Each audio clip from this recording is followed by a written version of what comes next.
Dootha media, power of news. Welcome to Dootha media. నేను Pawan. YCP మాజీ నేత విజయసాయిరెడ్డి రాజీనామాతో ఖాళీ అయిన రాజ్యసభ స్థానానికి తమ పార్టీ తరఫున అభ్యర్థిని నిలబెట్టడానికి బీజేపీ భావిస్తుంది. బీజేపీ అభ్యర్థికి మద్దతు తెలిపేందుకు చంద్రబాబు కూడా సుముఖత వ్యక్తం చేసినట్టు సమాచారం.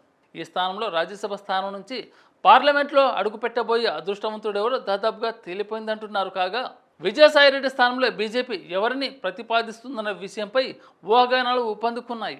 తమిళనాడు బీజేపీ అధ్యక్ష పదవికి ఇటీవల రాజీనామా చేసిన అన్నమలైకు రాజ్యసభ సీటు ఇచ్చే అవకాశాలు ఉన్నట్టు చర్చ జోరుగానే సాగుతుంది. వచ్చే ఏడాది తమిళనాడు అసెంబ్లీ ఎన్నికలు జరగనున్న వేళ అక్కడ పాగా వేయాలని యోచిస్తున్న బీజేపీ కీలక అడుగులు వేస్తుంది. ఇప్పటికే అన్నాడీఎంకేతో పొత్తు ఖరారు కూడా చేసుకుంది. ఈ క్రమంలోనే ఇప్పటి వరకు తమిళనాడు బీజేపీ రాష్ట్ర అధ్యక్షుడిగా ఉన్న మాజీ ఐపీఎస్ అధికారి అన్నమలై తన పదవి నుంచి తప్పుకున్నారు. అయితే జాతీయ స్థాయిలో అన్నమలైకి మంచి గుర్తింపు ఇస్తామని బీజేపీ హైకమాండ్ ఇప్పటికీ హామీ ఇచ్చిన విషయం తెలిసిందే. ఇటు ఏపీ బీజేపీలోనూ రాజ్యసభ స్థానానికి ఎంపికయ్యే అదృష్టవంతుడు ఎవరనే దానిపై హాట్ డిబేట్ మొదలైంది. రాజ్యసభలో అడుగుపెట్టేందుకు ఏపీ బీజేపీ నేతలు పలువురు తహతలాడుతున్నారన్నమాట. ముఖ్యంగా మాజీ ఎమ్మెల్సీ మాధవ్తో పాటు రాజ్యసభ మాజీ ఎంపీ జీవీఎల్ నరసింహారావు లాంటి వారితో పాటు కొందరి పేర్లు ఖచ్చితంగా వినపడుతున్నాయి. కానీ అధిష్టానం ఆలోచన మాత్రం మరోలా ఉందనే వార్తలు స్పష్టంగా వినిపిస్తున్నాయి. ఏపీ నుంచి ఖాళీ అవుతున్న రాజ్యసభ స్థానాన్ని ఇతర రాష్ట్రాలకు చెందిన నేతలకు అవకాశం ఇవ్వాలని కాసాయ పెద్దలు భావిస్తున్నారంట. త్వరలోనే కేంద్ర మంత్రివర్గ విస్తరణ ఉండే అవకాశం ఉందన్న సంకేతాలను దృష్టిలో పెట్టుకుని ఈ రాజ్యసభ స్థానానికి అభ్యర్థిని ఖరారు చేస్తారని చర్చ నడుస్తుంది.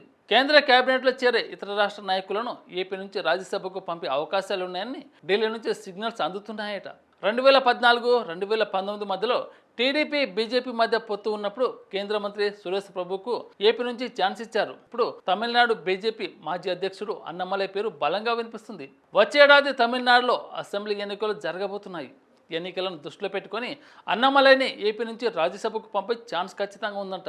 అన్నమలైని పెద్దల సభకు పంపి కేంద్ర మంత్రి వర్గంలోకి తీసుకుంటే అసెంబ్లీ ఎన్నికల్లో బీజేపీ అన్నాడీఎంకే కూటమి బలం పెరుగుతుందనేది బీజేపీ నేతల అంచనా. అధ్యక్ష పదవి పూర్తయ్యాక అన్నమలైకి ఎంపీగా అవకాశం ఇస్తామని అధిష్టానం హామీ కూడా నెరవేరుతుందని తెలుస్తుంది. 2024 లోక్సభ ఎన్నికల్లో నారా లోకేష్ కూడా కోయంబత్తూరులో అన్నమలై తరఫున ప్రచారం చేశారు. ఆ క్రమంలో విజయసాయిరెడ్డి రాజీనామాతో ఖాళీ అయిన స్థానంలో ఆంధ్ర నుంచి అన్నమలై రాజ్యసభకు వెళ్లే అవకాశాలు ఉన్నాయంటున్నారు. మరోవైపు బీజేపీలో సీనియర్ మహిళా నేత కేంద్ర మాజీ మంత్రి స్మృతి ఇరానీ పేరు కూడా వినిపిస్తుందని ప్రచారం సాగుతుంది. గత ఎన్నికల్లో ఆమె ఆమెదిలో రాహుల్ గాంధీపై పోటీ చేసి ఓడిపోయారు. స్మృతి ఇరానీ లాంటి మహిళా నేతలు కేంద్ర కేబినెట్కు తీసుకుంటే పార్లమెంట్లో బీజేపీకి బలమైన వాయిస్ ఉంటుందనే ఆలోచన కూడా అధిష్టానం చేస్తుందట. దాంతో వీళ్ళిద్దరిలో ఎవరో ఒకరు ఏపీ నుంచి రాజ్యసభ ఎంపీగా వెళ్తారని రాష్ట్ర రాజకీయ వర్గాల్లో చర్చ జోరుగానే సాగుతుంది. ఇలాంటి లేటెస్ట్ అప్డేట్ కోసం దూతా మీడియాని సబ్స్క్రైబ్ చేసుకుని ఆదరించండి. Thank you. Please subscribe Dootha media. Dootha మీడియాని అందరూ కూడా సబ్స్క్రైబ్ చేయండి.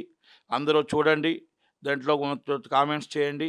For more updates please subscribe Dootha media.